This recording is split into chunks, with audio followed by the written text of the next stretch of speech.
My name is Juno Stilley. It's January 7th, 2021, and we're here talking about Common Lives, Lesbian Lives. And if you could say your name and where you're currently located.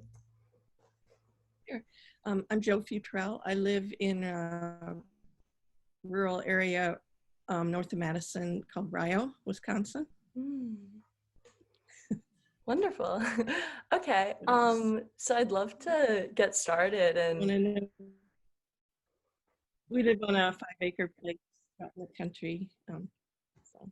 Okay, you go ahead because I don't want to yeah, interrupt you. sorry, my internet connection is a little bit unstable too, which if that happens, just let me know if you can't hear me or anything. Okay. Um, Okay, so how did you first learn about Common Lives and how did you first get involved with it? Yeah, I was really enjoying thinking back to this because it's been a long time ago, but I was a graduate student in Iowa City and had recently come out, and Sandy Pickup, who was on the collective, invited me. It was really fun because at the same time she invited me to join the collective, she asked me if I wanted to play on their softball team, and that was a really big deal because a lot of the women that were sort of more well-known in the lesbian community were like activists and musicians and people that were, publicly out. And so to be invited into that circle was really a big deal. So anyway, so Sandy invited me to join the collective, and it was always a fairly small group of women, but there were people that had been on it a long time, and then lots of new people would come and go. So that's how I got started. Mm-hmm. And what did you do for the publication? I was one of the editorial team members. We had a group that would look at fiction, another group that would look at poetry, and we would read through just these stacks and stacks of submissions that would come from all over the world, really, and decide what we wanted to use. And we didn't, this will come up later in some of the questions you sent me, but we didn't try to find the very best. It wasn't a literature magazine. We were looking for voices of lesbian experience and trying to see the diversity that was out there and represent that by choosing poetry and fiction that we thought was really interesting for whatever reason, but it wasn't always necessarily the best work. But when you're looking through just so much material, it was a good approach because we would just read it and see what we responded to and go with that. There were lots of other roles that people played. I didn't get involved very much in the layout and mock-up process or working with the printers.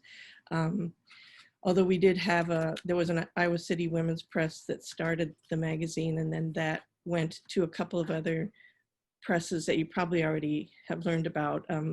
Sinister, what's it called? I had to write it down because I was not remembering. Spinsters Inc. It reminded me of Sinister Wisdom. Spinsters Inc. And then it became Aunt Loot Press. So there were some local women's presses that put this out for us. And then we had distribution houses that mailed the books out. But I'm getting off course. So there were other things that we did together as a collective, which one was we would choose the artwork and photography and the cover art, which was really fun. We had a note to the reader in every issue that the newest member would write, and that rotated. And we also started every meeting by sharing some of our personal lives and talking about whatever was going on with us. So that was really fun because for a smaller group there was a lot of, coming out stories and relationships and breakups and always drama and stuff going on in our lives that we shared. So that was kind of fun. And let's see, I wanted to mention too that there were other things that were done by volunteers, just dealing with the mail and the subscriptions. And then we had a really strong connection with correctional facilities and mental health institutions and people that would be subscribers in those environments, and we would hear from them a lot. So other volunteers would deal with the mail, and that kind of thing. So that's it. I was mainly just reading poetry and fiction and just enjoying it. So Yeah. And did you like, you mentioned that kind of the community aspect of it. I'd love to hear more about maybe some like stories of what you guys got up to, or yeah, something along those lines. well, we had, I kind of thought of some things that we did. I'm looking at my notes. We had let me think a minute. The group itself was small, but the things that we did, we worked basically every week. We had a meeting to put the production together and to put the magazine together. And it was a quarterly, so we were pretty busy doing that most of the time. But then we would have retreats or social activities together. We always had a summer retreat, and we would go out somewhere in someone's home or somewhere in the country and just party together and have a good time. So the group, though, I said already, it was a small group, but we had a lot of relationships in the community. And so other things that we did together were, like I mentioned, softball. There was a softball city league with a couple of lesbian teams in the league, and the one I was on was sponsored by the Women's Center at the university, and we were at the bottom of the league. And we sort of liked that because we didn't really, a lot of us weren't very serious about the sport. We just wanted to be there. And so that was another way that some of these same women, we would see each other. And I said, like, Sandy invited me to be on that team. And we would always have a dress-up game at some point in the season, at the end of the season, and women would wear like costumes or evening gowns or whatever that you felt like wearing, and then play the game in those costumes. So that was a lot of fun. And we have pictures that, to this day, people can't believe what we did. But so what I'm trying to say is that there were a lot of social connections and, political rallies and activities, gay pride activities and talent shows and things. So it was really kind of in the background, I guess you'd say, of all of that public activity was the stuff that we were doing to put this magazine together, I guess. Yeah. Let's see. I was looking back at when I started. In fact, I got out all my issues. I have a whole set of the issues, and it was really fun to look through them. It turns out that I started with issue number 42 in spring of 1992. And they had me write the first notes to the readers, which was really fun because, I didn't know much about what was going on, but I liked that tradition because it gave people a chance to feel like they were part of something right away. Off the bat, too. The other thing is that we ran as a collective, and so decisions were made based on consensus, and a lot of us hadn't been in those kind of groups before, and so we quickly learned that if you objected to something for whatever reason, we would discuss it and we'd work on it, and if it was still a no, then we wouldn't do that or make that decision or run that poem or whatever it was. And that was a really good lesson in group decision making and how consensus works. So that was kind of cool. I've never had such a good experience with that before or since. Let's see, what else did you ask me about?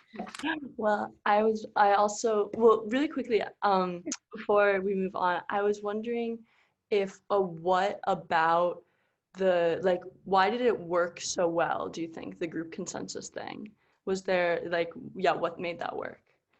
Well, I was thinking about just my memories of being in that group. It was such a safe environment. Like, we had a safe place to express ourselves. And that went from everything ranging from that social, every meeting we'd kind of get together and talk about what's going on in our lives. And that became sort of the foundation of the trust and rapport and sort of the safety of the group, that we could talk about anything. And we knew that it wasn't going to be shared. And so when there were issues that came up, the lesbian communities famous for all kinds of divisive issues that have come up over the years. And, you know, all of those touched us as well because they came up in the writings that we looked at. And we would hear from readers. And so I think, you know, we would always debate and talk about how we felt about those things. And we didn't necessarily have any policies or, you know, flat out rules or anything like that, but we would try to make sure that everybody's voices were heard. And if, like, again, if somebody objected, we respected that, and that meant no, you know, we wouldn't go that direction. So I guess what made that work, to answer your question, is just the trust that we built and the relationships. And also I think there was a really strong sense of obligation to the readers and the subscribers, because we had promoted ourselves as being this, you know, outlet or this free expression for lesbian voice. And, you know, we didn't want to squelch that by whatever our opinions were, or what our, you know, whatever biases we might have. And that was also interesting because in many cases over the years, the collective was white women, and usually of a certain age group. And so, you know, we recognized that, and we tried to work with that. But what we were focused more on was, what are we receiving from people, and what are they saying? Not what it wasn't like our opinions and our viewpoints. What were people sending us that we can put out into the world and share? So I think that's what kind of made the consensus work too, because we're like, you know, I may feel a certain way, but, you know, we're receiving writing that had more validity, I guess I'd say, than my own opinion about it. So yeah, that makes sense. And I'm wondering how long you worked with the journal and what your experience was leaving it. I checked on that too, because I couldn't remember. I was only with it for a couple of years. I left in the fall of '94 because I moved to Wisconsin. And shortly after that, I guess about a year later, is when the publication folded. And I got involved again because they really, the current collective had really struggled in that phase of losing a distributor that went bankrupt. And at the time Inland Books went bankrupt, they owed us a great deal of money, and that was the money to pay for the next issue. And, you know, because we're a pretty shoestring budget, we would, you know, pay as we went along with subscriptions. And anyway, when they went bankrupt, they kind of took us down with them. We didn't know that at the time. We thought we were going to be able to prevail, but it quickly became clear that we weren't going to be able to afford to publish. I think they put out one more issue after that. And so I got involved again, just to help out, because the people that were involved, they were just exhausted by the whole process. It was really discouraging for them to lose the magazine that way. And so we ended up, I'm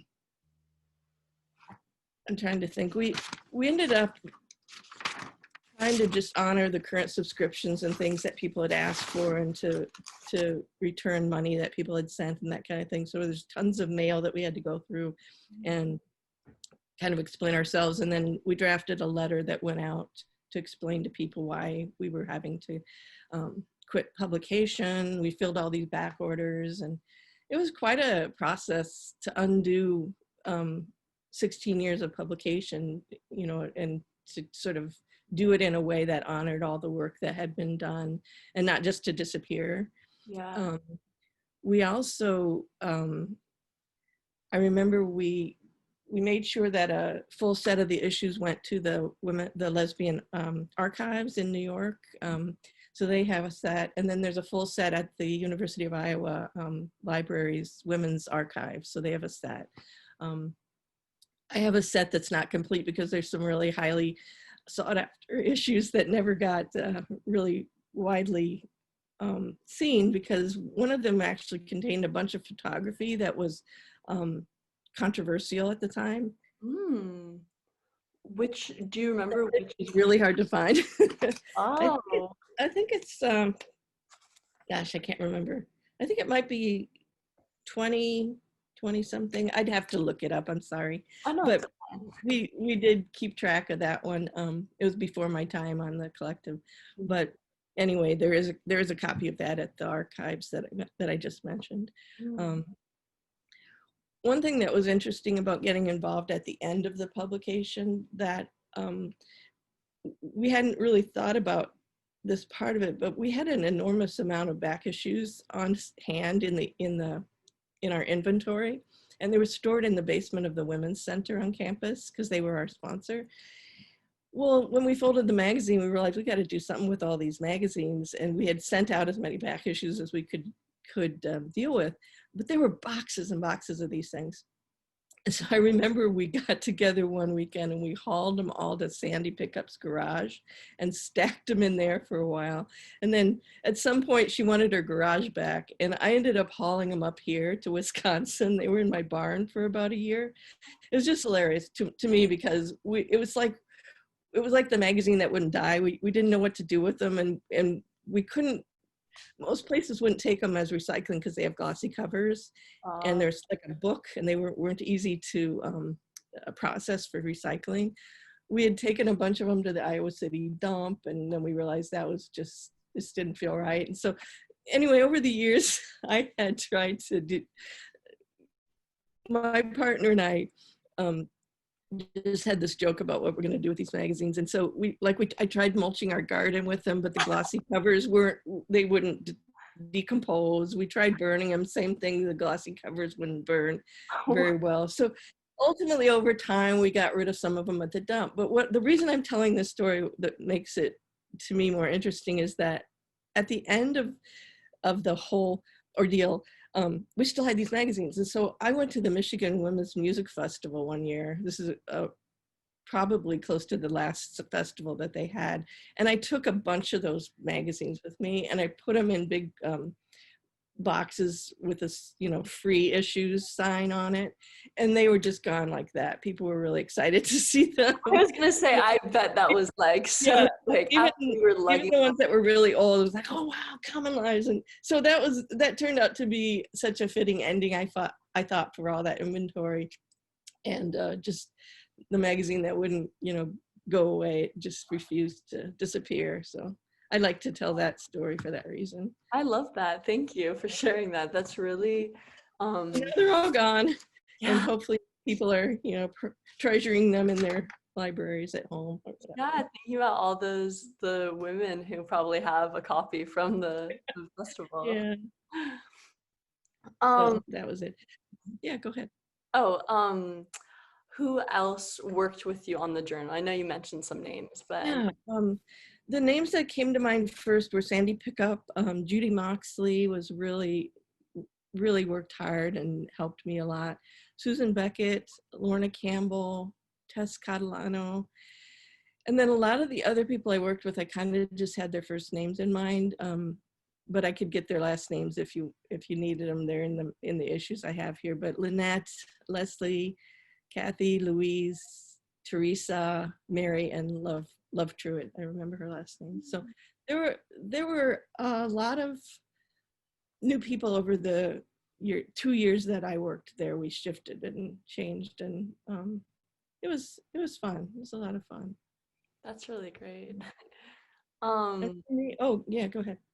Oh no, what were you gonna say? I could talk about this all day because it was. I want to hear whatever you want to share. Definitely. Well, you had asked, what were some of the challenges or sort of what made it different from other magazines, and I think for one thing that it's kind of odd to think about now because things are so different, even this many years later. But we didn't really talk openly about being on this magazine, on this collective, because the title was Common Lives, Lesbian Lives. And so we called it Common Lives in our conversation because there was still a real, hesitancy to talk openly about lesbian culture. And it's funny to think back on that because I don't feel that now, of course, and it's really different now.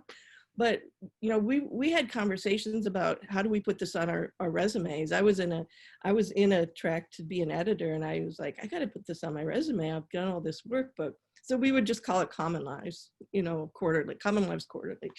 which I think now, that wouldn't be an issue at all. You would just put the title of the magazine. But I remember that being a real hesitation, especially for people that hadn't been out for very long, that they didn't want to have shock value. They just wanted to say, hey, I've done all this work on this editorial process. And so, yeah. And again, I think the other thing that made it different was that we weren't really trying to publish the best of the best. We were trying to just show what was out there. And so sometimes we would read, some really bad poetry or some fiction that just made you groan, but we would look at it again and we'd say, yeah, but what are they, what are they talking about? What is their experience? And, because we knew that as white educated women, we were in a college environment, that maybe our opinions weren't, what should craft this collection of writings, So what were people sending us and what was out there? So that was really, I think, what made it really special for me. Yeah. And like that was in the forefront of kind of what you guys were trying to do, right? I really like the mission statement kind of at the beginning of all of the issues for Common Lives is so interesting, and like what I feel like makes the journal so special. Mm-hmm. The kind of what you guys were trying to do, and show so many different types of lesbian lives, basically.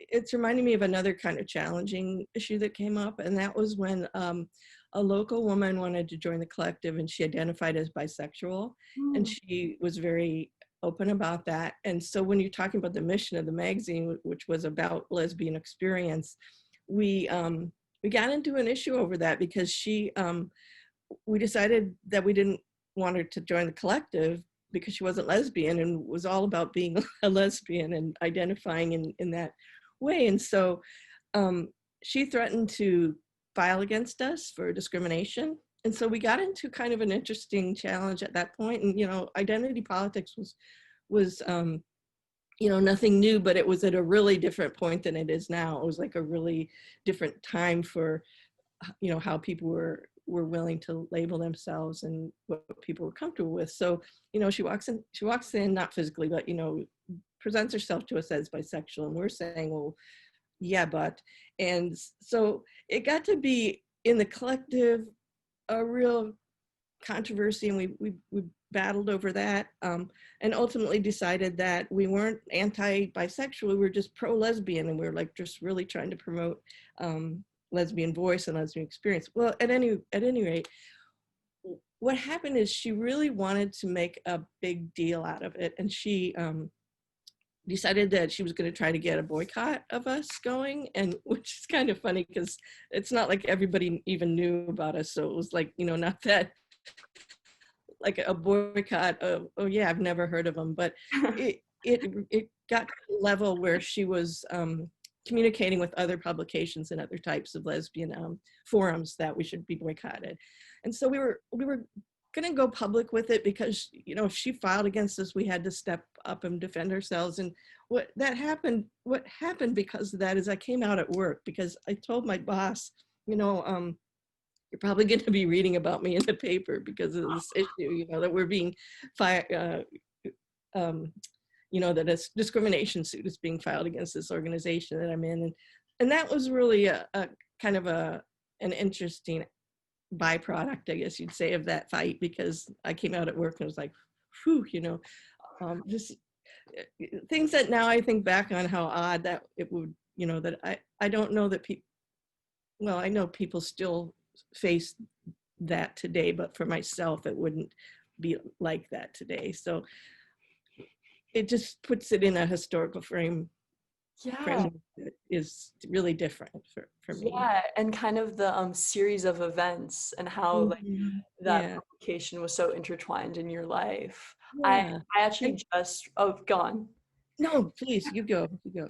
I actually just read the notes to the readers about that incident with the woman. And so I was like, oh, I know what you're talking about. Yeah, Yeah. I had kind of forgotten about it until I was looking through them last night. I was like, oh, I remember that so well because some of us were just adamant about, absolutely not. And, other people were, yeah, but, we're just, are we discriminating? And it's something that has since grown to be even a larger question and issue with the trans rights movement, which, got to be very out front in terms of the Michigan Music Festival and other things that went on. And so, it's really interesting to see how even back then we were kind of like trying to make sense of that argument and where did we fit in there.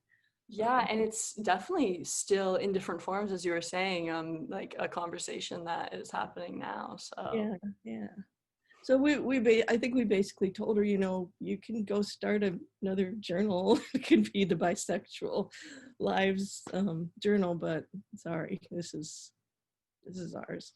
So that was kind of controversial, but anyway, I think when I was thinking back on all the memories that came up when you sent those questions, the thing that really stood out for me is, like I just said, the contrast of what it was like. And for me in the mid 90s, I mean, people had been doing this since 1981. And so I imagine each collective had different historical, factors playing a role. But for the ones that I'm remembering, I just feel like we were so bold. Like the things that people would send us, the things that we were choosing to publish, the fact that we were putting our names on these issues. Sometimes people couldn't put their last names, as a member of the collective. It was really a bold move at that time to be part of this journal. And I think that's what came through when I was looking back through it. It's just like, wow, things that now we kind of take for granted or wouldn't be that big of a deal. It was a really big deal back then, and probably even more so in the 80s. I'm sure it was, but so there's a lot of history there, a lot of context that the women who were involved from the beginning would probably give you some amazing stories about. So I just had this little slice in the 90s that I got to be part of it. But I mean, I appreciate like your experience so much. So thank you for sharing. I have to go now, but I'm wondering if maybe we can set up another time because I still have so much that I want to like talk to you. I'd love to.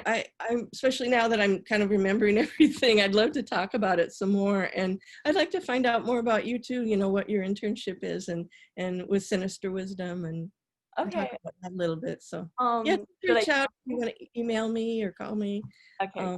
Yeah, I'd love that. Thank you. Okay, awesome. Sorry, I hope I didn't delay you. No, you did not at all. Like, it's so good. Okay, have a really beautiful rest of your day. Thank you. It's really been fun. I really appreciate this opportunity. Thank you for reaching out. Yeah, totally. Take care. Okay. I'll talk to you soon. Alrighty. Bye-bye. Bye. What sort of other ideas were you thinking of? Well, for one thing, I read some of the Common Lives, and then I read some of the Sinister Wisdom that I received in the mail, and I was realizing how much a part of this really kind of healthy publishing world there was for lesbian material. And I'm pretty sure I knew that back at the time I was working on the magazine, but I had forgotten because a lot of those magazines have gone out of business. Which is even more cool that Sinister Wisdom is still publishing. But it was good for me to remember that there were all kinds of women's presses and other publications being put out in the 80s and 90s. And I don't know how long some of them lasted, but it just was a good reminder for me to think of Common Lives in the context of all of that other work that was going on. And it sort of helped me remember that, like we had talked a bit the other day about how I didn't really consider it to be like a literary magazine. We weren't choosing like the best poetry, the best fiction. But I felt even better about that after I reread it because the stories are just amazing. The stuff that people sent us was just so interesting. And a lot of it was just really, really good, and not all of it, of course, but it was just good for me to kind of re-immerse myself in the issues and remember what was going through our minds when we selected the different things that we chose to publish. And Mm. then I looked at Sinister Wisdom, and it's really different, but there's some strong similarities, but it's really different in terms of more intellectual, maybe more political, and not as personal to Mm. maybe what people were sending. So I don't know if that's just evolved over the years, or, you know. Yeah, I'm not really sure either exactly, but that's really interesting. I think that that points to though like what yeah, the kind of space that Common Lives was carving for itself, Yeah. like, what was the common life of Hmm. different lesbians. Yeah. Yeah. And then I was seeing all the issues, of course, were from the 90s, and I was seeing all these really kind of 90s stuff. The first one I picked up was a story about two women who um, meet on an airplane, and one is on the way to a job interview, and it turns out that this woman is the partner attorney at the job where she just, or no, it's a new job she just got and she's flying anyway, and they end up having sex in the bathroom of the plane, which I always find just so, not my thing, but it's the funniest story to read first when I picked it up. It's like, oh yeah, we have a bunch of stuff about, these s- fantasy scenes that people would enjoy writing about, and we published. And, um, there were always like all these references to what people wore, and I think that's changed quite a bit to skirts and stockings and heels and stuff. It's like, wow, I don't even remember that stuff. But I also you'll laugh at me on this, I'm sure, but I was reading so much of this stuff last night, and I was thinking, wow, back at the time we folded, none of us had resources to bankroll this thing to keep going, to keep publishing. And now we probably do. And how interesting it might be to try to start it again, which would be really fun to see, like, what would we get in the mail, now? What would people be talking about now? Because women have, Yeah. evolved in so many different directions, and the identity politics is different. And so anyway, I had like these fleeting ideas of like, wow, we should restart this thing. But then I thought, maybe not. That's like that is kind of the frame of thinking that we are into, kind of like how the common life has changed from Yeah, then to now, and like what it would be, what it would be what would it look now. like now? Yeah. Mhm.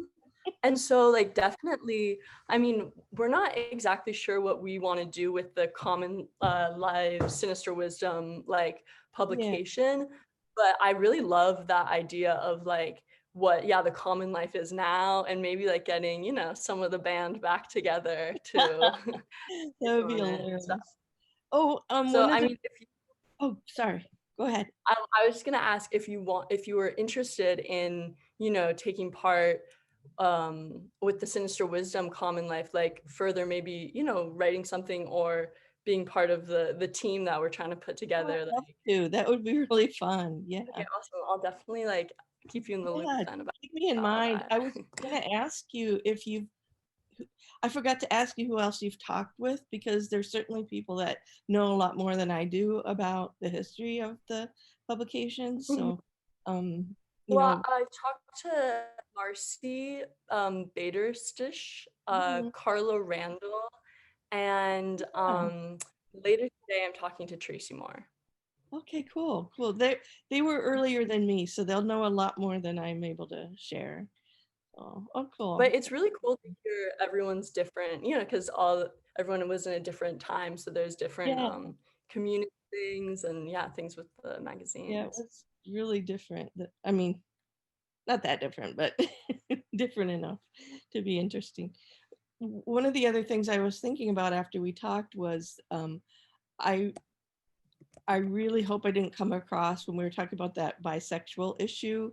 I didn't want Mm-hmm. to come across as if that was how I feel now, because back at the time we did the magazine, and what I was realizing is a lot of the people that we knew in the lesbian community and even people on the collective were either, you know, had been with men before coming out, had been married. Some of them were still married, you know, getting divorced, but you know, having custody issues. There's all kinds of um, relationships going on that when I look back, I don't know why we were so adamant about, you know, it had to be like a lesbian label that you had to participate, you know.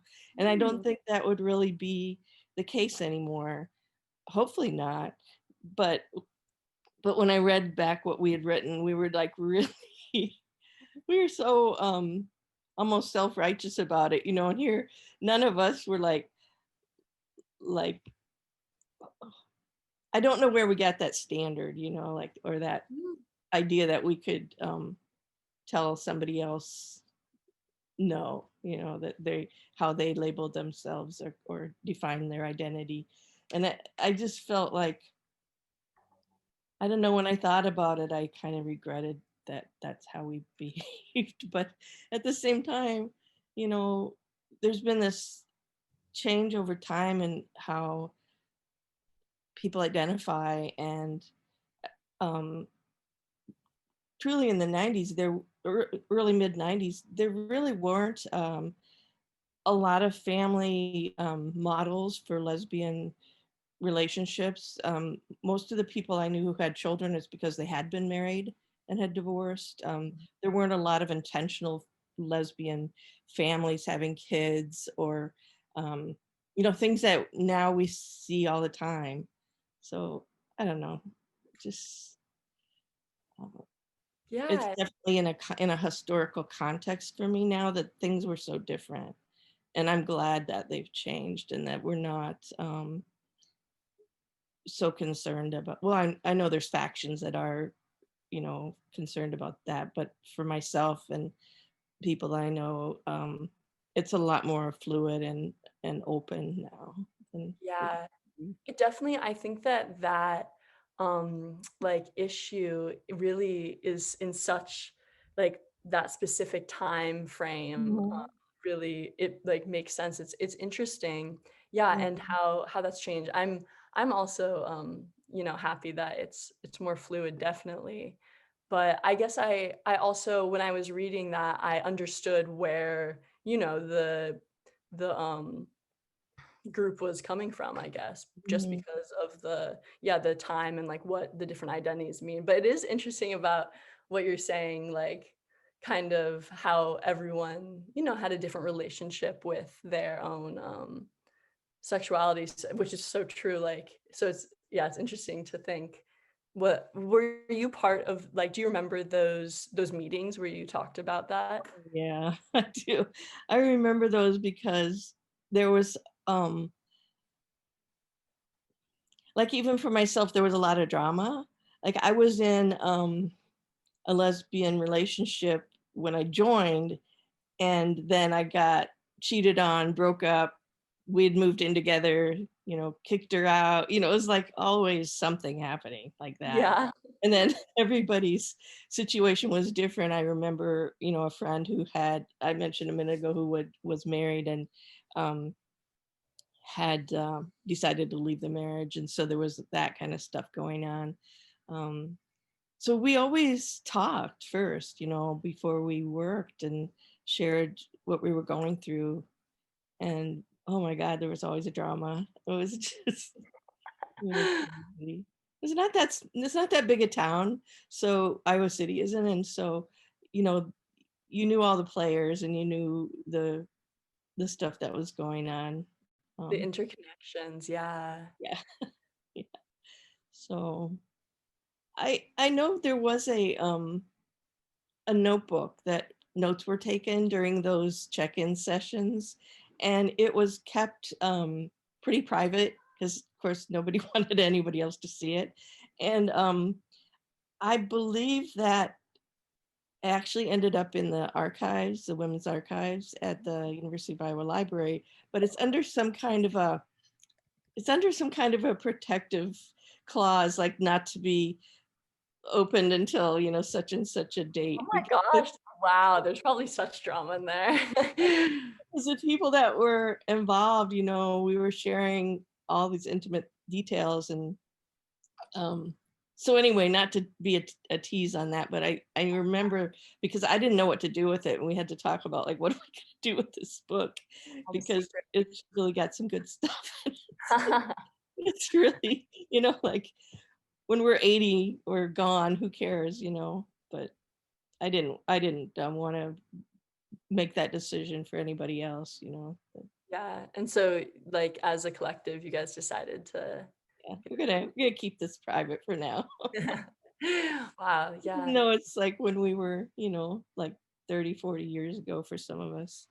Um, anyway, but it was a big part of the experience, I guess, is what I'm getting at. And I don't know, like with Sinister Wisdom, for example, it seems like it's not run as a collective. It's probably run more as a editorial publication with a board and different roles that people play.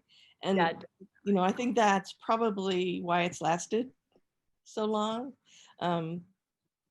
Because collectives have challenges, one being just uh, sort of sustaining, new members and passing along what they need to know in order to make it work. Um, it can sort of fall to just a few people to keep it going, and that's not a very healthy collective. You need a bigger group. And Mhm. I think another challenge we talked a little bit about last time too was a diversity, being in a Midwest university town. Um, the membership changed all the time, but it wasn't often very diverse. It was, more often white Mhm. women. And so I think that's a challenge too. I think we did a pretty good job looking at the issues that I was reading of finding diversity in the submissions that we had. Um, Actually, I thought we did a pretty good job of that. Um, It seemed like that was like a main focus, yeah, that it was. We asked people to submit with that information so we could represent them, as part of that bigger picture of who's out there. Mhm. Yeah, the bios, contributors' bios I find to be so Some of interesting. the bios are longer than the poems or the pieces that people sent in, which is really fun to Yeah, see. that's really great. And I love how they're at the like directly at the bottom of the pieces instead of, in the back or separate. So you really feel like each piece and each contributor, like they're so, the contributor's experience makes the piece. Yeah, I like that too. I'm not sure who, those were decisions that were made really early on, but I noticed when I looked at Sinister Wisdom that information was back. And I think you're right. It is more immediate, more of a connection with the woman that wrote it, to see that right away. Um, but yeah, I don't know. I really have enjoyed looking back at this. It's not a very not often I get to think about those memories or talk about the magazine. And it really was such a good experience for me. And I still have friends who I met there and we stay in touch. So that's That's really pretty great. cool. Yeah. Do you feel like, I don't know, just how did it maybe inform the rest of like your social, like do you think it had a big influence in your life? Like did it teach you a lot or maybe, yeah. Yeah, I think it did. And in looking back, because it was such a safe space, it was like a place. And I think that's why that social time at the beginning was important, because it was a place where you could ask questions. You could find out, is this, you know, I don't know what kind of questions I'm thinking of, but you know, if you were in a relationship and you could talk about it and people would give you advice, or you were, um, some people were struggling with coming out to family or workplace coming out issues, and you could talk about that and find out what other people thought, other women that had been through it, what they thought. And so yeah, it was kind of like a built-in um, guide to lesbian life, you know, to be part of it, because you were also reading these really interesting things that people were sending from all over the country, some from other countries in the world, some from institutions, prisons or mental health institutions. And you're reading um, things that really challenge how you've thought about your own sexuality or your own relationships. And so yeah, it was a good an important factor, I think, in how I kind of came up, and helped me relate to, you know, to my own family and my workplace too, in a way that I felt like I had some personal power, instead of just I'm just me on my own. There was, you know, that I was part of something else, something bigger, Mm, and I knew that yeah, I had people that would have my back, or at least help me figure stuff out, you know. yeah, And definitely. again, I think in the mid 90s, that wasn't really something that we had other resources for, you know. We didn't have a lot of, so yeah. It's just a lot of memories.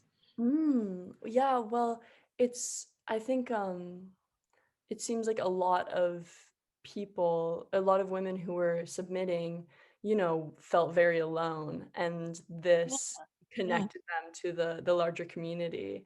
yeah. And the fact that it was so grassroots, it was so created by and for, I think really like emphasizes that. I see that a lot. I still read Lesbian Connection, and I see that in the readers that write into them as well, where it's like, you know, people thanking them for being out there because it was the only resource that they had, or the only. And you have to realize that there's still women that live in circumstances or remote places where that is true for them, that they don't have other resources. And it's really I know it was really felt by the collective that we had a responsibility to those people, um and that really drove us and gave us sort of purpose, that those are the women that we really were hoping would see the issue and read the issue Mm, and come back for more, you know. yeah. So you're kind of making it for, those who don't get the kind of community that, yeah, Yeah, you were able to have with that collective. That's exactly. beautiful. Mhm. Mm. And I just fell into it. I mean, I think that the thing I didn't talk much about before is how many women worked on this for years before I came along, and how they had probably much greater struggles to keep it going, you know, to keep it, to help it survive financially. Um, the controversy over some of the issues that they tried to publish. You'll probably learn from some of the other people you're talking to who were involved in it earlier than I, about the, for example, the issue I mentioned where there was a lot of photography that was considered unprintable, and they really had to work hard to get that published and to get it out there. And I don't know any more about it, but it was kind of legendary for us that had been a struggle in the past. And so I think just version of each version of the collective had different struggles to go through. And I think that's what makes it kind of um, like, for me, I'm just really glad I was part of that history. Hmm. Yeah. Yeah. Um, is there like I'd love to hear any other, I don't know if you thought of some stories or some memories from that time. I mean, you've already given me so much, but I'd love anything else. Share, I don't know. um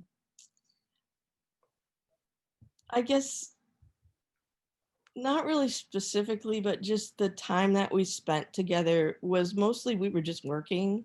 Like, yeah, we had the social time and we had friendships and got together, but really what we all were there for is just to work on the magazine. And so most of the time we spent together would just be like, okay, here's like the stack of I can't see both my hands, stack of, you know, poetry that came in through the mail, and here's the poetry group, you guys, you know, have to deal with that. And then there's an even bigger stack of fiction that would come in, and the fiction readers would be in a different part of the room or building and tackle that. And you know, a small little stack of photos and drawings would come in, and we were always desperate for more because we didn't always like what we were getting, and we didn't just, I don't know why we didn't get more submissions. I think it probably has to do with the things we've already talked about, sort of the um, people feeling safe to put their visual art and visual expression in a lesbian magazine maybe wasn't such an easy thing to do. And Yeah. so we didn't get a lot, but um, going back to, you know, how we would spend our time is I was probably most often in the fiction group, and we would just be sitting there reading and talking about what we were reading, or we would have taken a bunch of stuff home to read, and then the next week we would sit and talk about what we liked, what we didn't like, and try to make decisions about what we would publish or maybe hold for the next issue. And we were usually working 2 issues ahead because it was a quarterly, so we were trying to, you know, put it out to the printer with those deadlines. And so it really was, it was a work session, you know, we weren't just hanging out, but at the same time we were building friendships and um, supporting each other. Yeah, through that work. Yeah. And then I remember, like, sometimes when our more of the members of the collective would be like, hey, you know, I'm gonna submit a poem, can I hope this gets in, you know. It wasn't like we just would publish our own stuff. Mhm. But I do remember we asked so many times for people to send photos and drawings and stuff, so we started putting pictures of like our friends and ourselves and the Common Life Collective in the magazine. I actually found one that made me laugh because I was flipping through um, one of the issues, and I had a picture of myself at the time. Ah, there you are. Kind of fun to find. I had forgotten that it Which was taken, which issue is that? was taken at Michigan. Mm, It's number 45 from wow. winter 92. Oh, So, you know, I was just looking through, I was like, oh my God, I can't believe I had my own picture in here. And it was because we didn't, we wanted more visual stuff in there and we just couldn't find it. So there's also just lots of people I know that their pictures ended up in there for the same reason. Or, you know, I think one of my girlfriends is in there. And, you know, I think that I know that the reason we did that is because we felt that when we were looking at the magazine ourselves, we wanted to see who people, who the people were out there, you know, like that. I remember long before I came out that that was something, if I would pick up a lesbian magazine or a book or something, that that seeing those faces was really important, you know, to see these are women that you know, I'm not explaining it very well, but we felt no, like but we I didn't want I pictures, mean you know. that visual Yeah, I like totally know what you mean and I like agree, this but is a lesbian, you know, and or this is a lesbian couple, or these are lesbians doing XYZ. And it was just important because there weren't pictures anywhere else, you know. There wasn't I hate to date myself like this, but there wasn't an internet with all kinds of resources and photos and art, and you know, it didn't exist. So mhm. Yeah, and that the hunger for that visual you know, kind of not validation's the wrong word, just visual like, whoa, look at all these different, just yeah, it's that's really one of the books that was really important. I'm trying to think of, oh, My Body, our bodies ourselves. I Mhm. couldn't think Oh, I of have a copy like right over there. yeah, yeah. And looking in that, there's a section on lesbianism. It's like that was the resource that many of us were like, okay, I finally get to read about this and see some pictures, and And it's probably just some such a little like yeah, part. yeah. And be pictures of New York dykes doing New York things, and it's like, oh cool, but what do other people look like, So I think those things are probably still important, but not as much so, because there's movies and TV and all kinds of other lesbian representation out there. But it's never enough. Enough.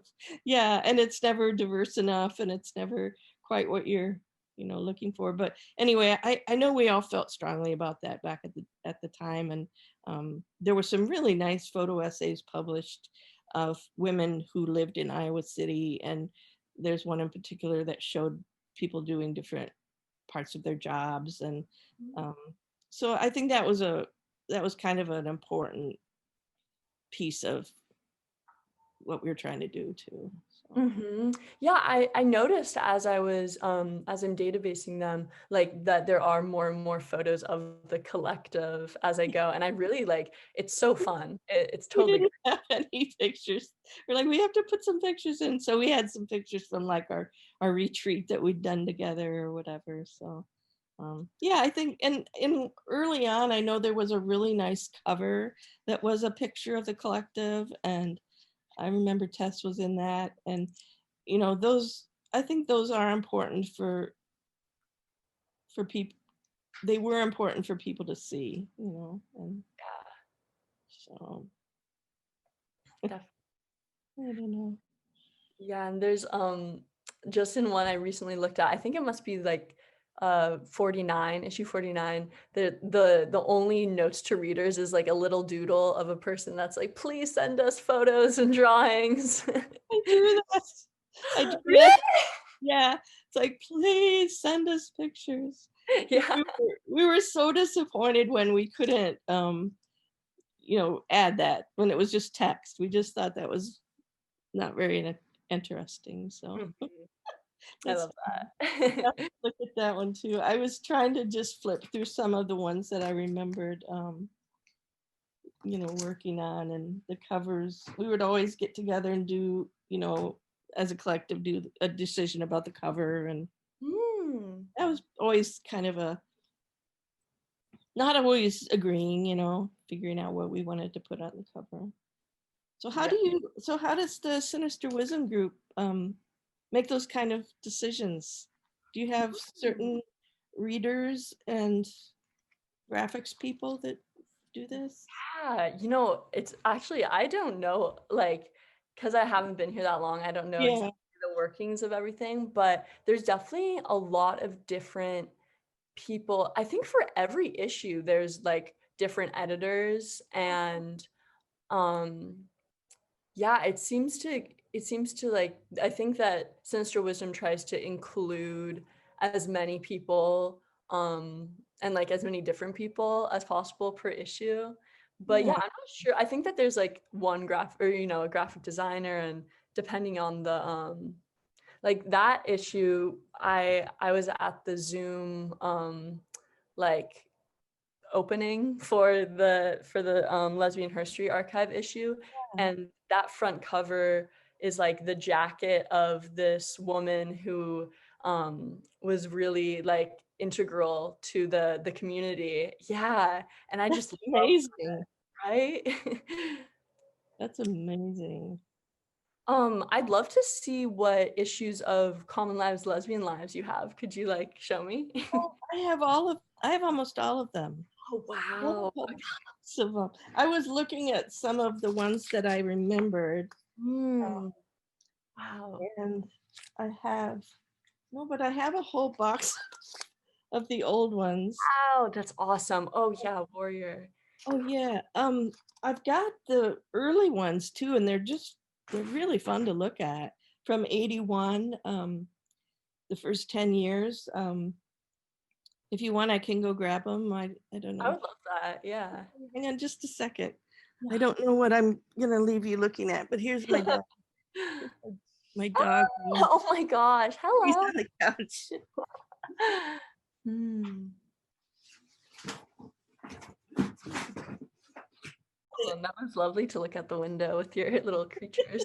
The ones. Well, here's the first issue. Wow, And it's yes. got a really cool graphic of these women in a Oh, I love that. I'd love to see it yeah. like that too. That I don't know who. The cover was by Lisa Schoenfielder. And so for the 10th year, number 40 in 1991, they did a print of it in color. Can Oh, you see that? cool. I love that too. So I love that they did that.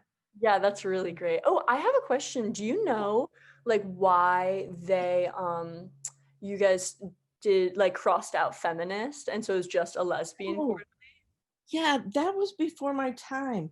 Um, and I'm not really sure, but I can sure find the issue where that happened and we could take a look at it.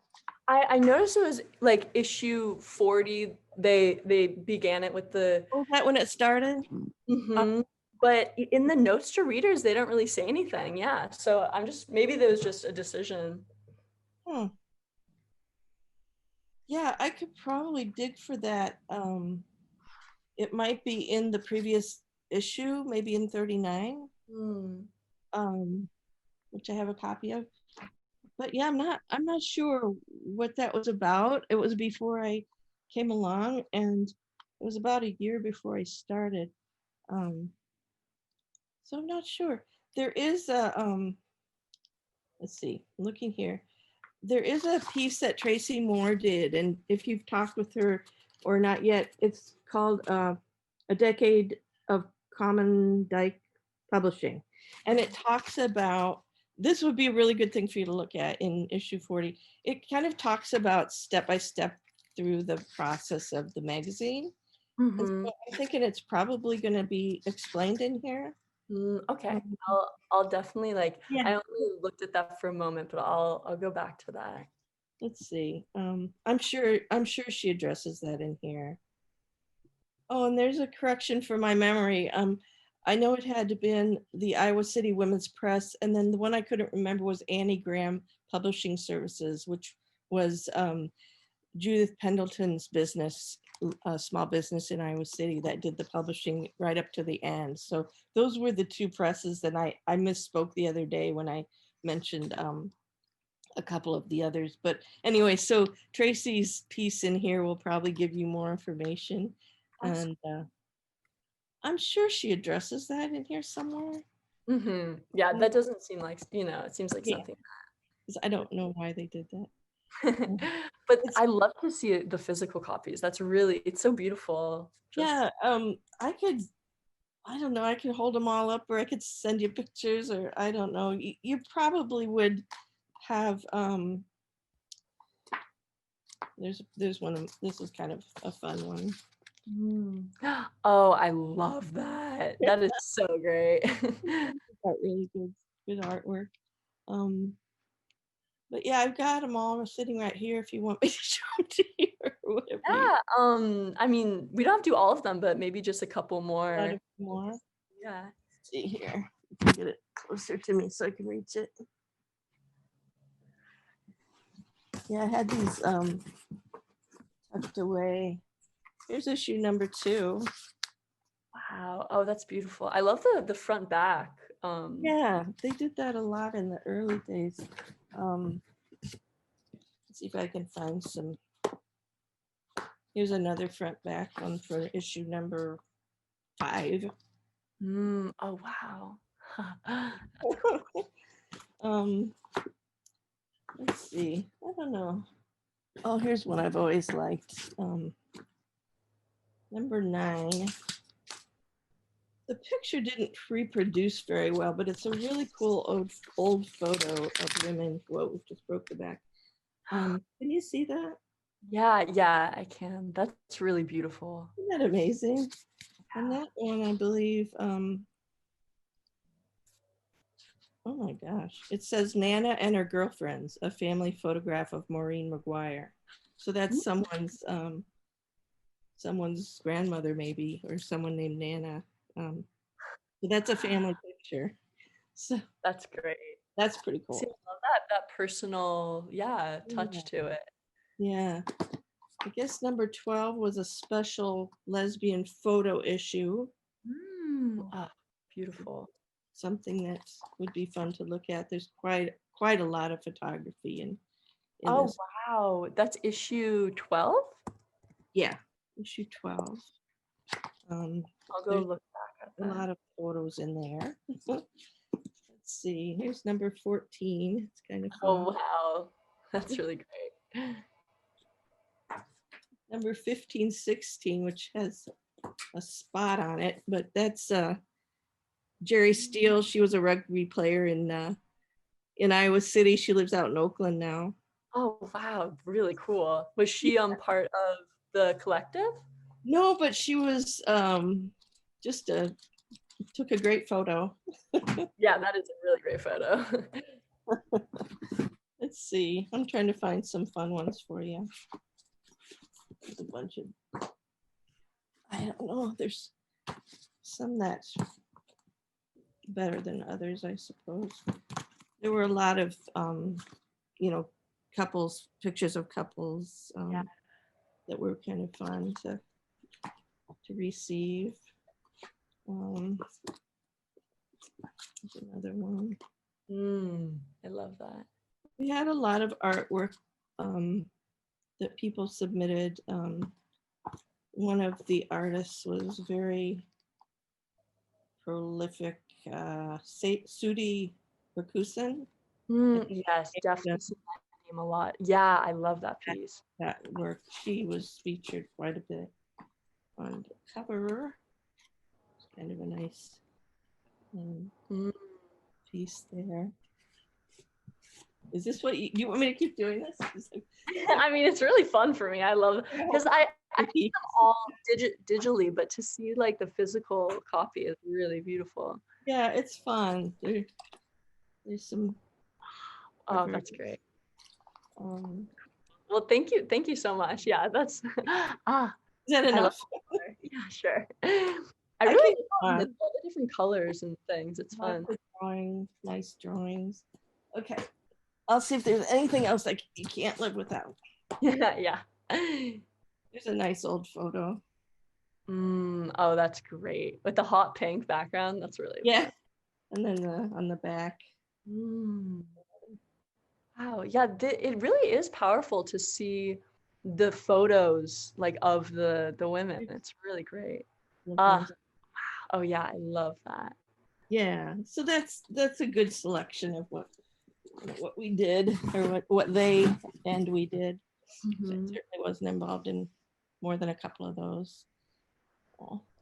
Anyway, I don't know. Is that kind of what you did? You have any other questions for me, or I would love to stay involved if you need help with the. Yeah. I'm so thankful like for you and talking with you, because I really think that we can do some cool stuff. We're still kind of trying to figure out like the direction that we're gonna take the issue. But definitely if you haven't talked to Tracy, or have you talked to any of those women yet that you mentioned? Yeah. I'm talking to Tracy today, but the other women that I mentioned, I've talked to in the past. I think Tracy will be great for you to talk to, and you'll get maybe more grounding in what is. I was with it to the end, but boy, there was so much that went into it before I showed up that you'll get to learn about. But now I'm real excited about Sinister Wisdom, because I haven't been reading it, and now I have it. So that'll be fun to get back into, just thinking about how publishing has changed since I was working with this magazine, and thinking, wow, maybe I should get back into some kind of a role with lesbian publishing, because I'm probably going to retire in about a year, and it would be really fun to do something like that next. That would be so fun. That makes me really happy to hear. Like, that's I won't start Common Lives up again. That would be crazy, but maybe something different. Yeah, for sure. Yeah. Okay, awesome. We will be in contact, definitely. Okay, good, good. I really appreciate this. Thank you so much. Thank Thanks for you. reaching out to me. Where Yeah. did where did you get my name, I wonder? Well, I basically like wrote a list of all the people who have been part of the collective all the Yeah, years, and then yeah. I tried to look up everyone on Facebook. Well, if you want more people, I know a few more women who actually still live in Iowa City that um, you could talk to. Sandy Pickup is one that has great stories. She's got a lot more stories than I do. She's a good I would storyteller. love to hear. Yeah, if you could like contact them, or you could give them my email or anything. Okay, I will. Yeah, that'd be fun. You would love talking to Sandy. She's a wealth of everything. Yeah. Well, thank you for your time. I really enjoyed this. It was really fun. Me too. Thank you for your time as Yeah. well. Yeah. Okay, I'll talk to you later. Okay, thanks. Have a good day. You too. Bye bye.